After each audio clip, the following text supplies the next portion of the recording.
Fiction کا ایڈیپٹیشن ہے، اور اس نے اس میڈیم کو بچا لیا، کیونکہ ادب کی اقدار ماورا ہوتی ہیں بہت ساری چیزوں سے، تعصبات سے اور بہت سارے مغالطوں سے آزاد ہوتی ہیں۔ یہ جو ہسٹری لکھی جاتی ہے، اس ہسٹری کو ایویڈنس کی ضرورت ہے، اور وہ ایویڈنس کہاں سے ملتی ہے؟ ادب سے ملتی ہے، مصوری سے ملتی ہے، ورنہ ہسٹری کو کوئی نہ مانے۔ ہسٹری کو سند چاہیے، اور وہ سند ادب سے ملتی ہے کہ ہاں یہ واقعہ اس طرح ریکارڈ ہوا ہے، ہاں یہ واقعہ اس طرح ریکارڈ ہوا ہے۔ مصوری بھی آپ چلے جائیں لندن نیشنل گیلری، جو 6 دن میں نہیں دیکھ سکا، وہ پوری مصوری کی تاریخ ہے اس میں۔ حیران کن بات ہے کہ وہ پورے یورپ کی تاریخ ہے کہ یورپ میں کیا فاشزم رہی، کیا کلونیلزم رہا، کس طریقے سے چھوٹے ملکوں کو دبایا گیا، سب کچھ تصویروں میں موجود ہے۔ اور وہ گیلری بتا رہی ہے کہ انسانی تاریخ کتنی خوفناک تھی۔ انہوں نے خود، مصوروں نے اس کو رقم کیا ہے، مصوروں نے اس کو لکھا ہے۔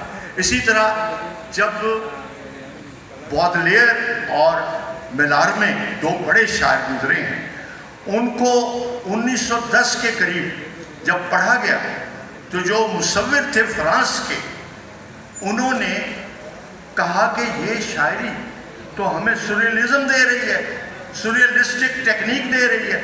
تو انہوں نے اس شاعری سے سوریلزم لی اور سوریلسٹک پینٹنگز کا دور آیا۔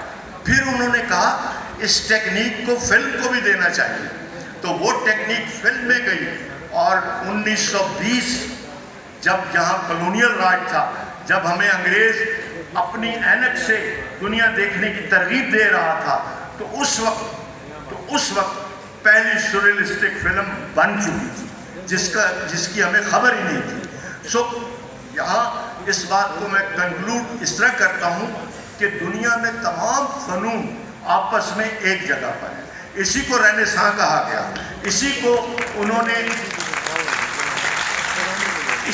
نے روشن دور کا، اور جو نالج کی صدی ہم سمجھتے ہیں یورپ سے آئی، ضروری نہیں یورپ سے آئی، ہمارے خزانے دبا دیے گئے۔ آخری بات کر کے رخصت چاہوں گا کہ ہمارے خزانے کلونیل پیریڈ میں دبائے گئے، اور اب جو زبان بنائی گئی اس کو، وہ آرکیٹیکٹ تھی، وہ آرکیٹیکٹ تھے گورے کے بنائے ہوئے، اسی زبان کو اب ڈی کلونیلائز کرنا ہے۔ ڈی کلونیلائز کریں گے تو ہمارے یہاں کوئی نوبل انعام یافتہ پیدا ہوگا، ورنہ نہیں ہوگا، کیونکہ یہ سب انہی کے بنائے ہوئے آرکیٹیکٹس ہیں جس میں ہم لکھ رہے ہیں، انہی کو توڑنا ہوگا۔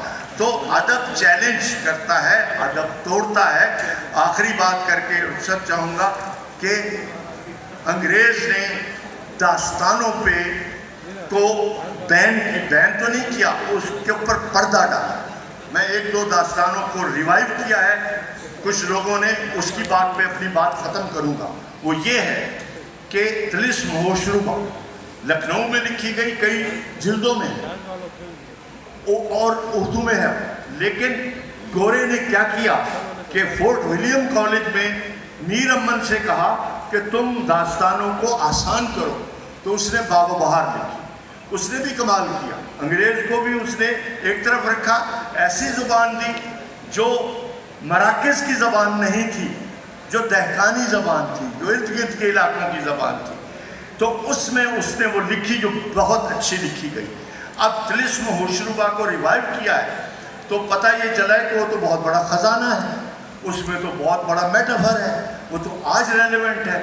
اور اس میں ایک جملہ میں صرف بتاؤں گا کہ دیکھیں کہ آئندہ آنے والے وقتوں کی بات پہلے لوگ کر جاتے تھے، تو آئندہ کی باتیں وہ کرتے تھے دیوتاؤں سے پہلے کے لوگ۔ اس پہ ختم کر رہا ہوں، تو اس داستان میں لکھا ہوا ہے کہ ساحروں کی ایک جماعت ہے جو دوسرے پہ حملہ آور ہو رہی ہے، تو ان کے پاس ایک فوج ہے، فولادی پتلے، فولادی پتلوں کو حکم دیا جاتا ہے کہ تم ان کو انویٹ کرو۔ وہ فولادی پتلے کا تصور کیا تھا؟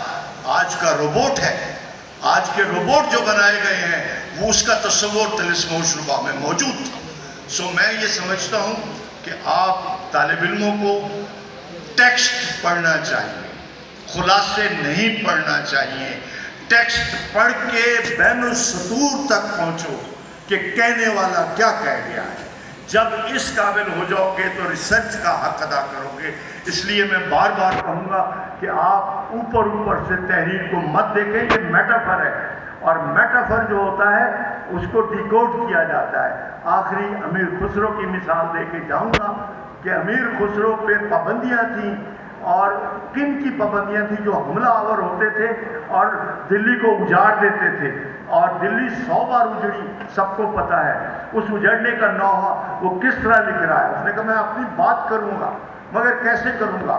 سن لیجیے, آپ نے کئی بار سنا ہے کھیر پکائی جتن سے چرخہ دیا جلا, آیا کتا کھا گیا تو بیٹھی ڈھول بجا.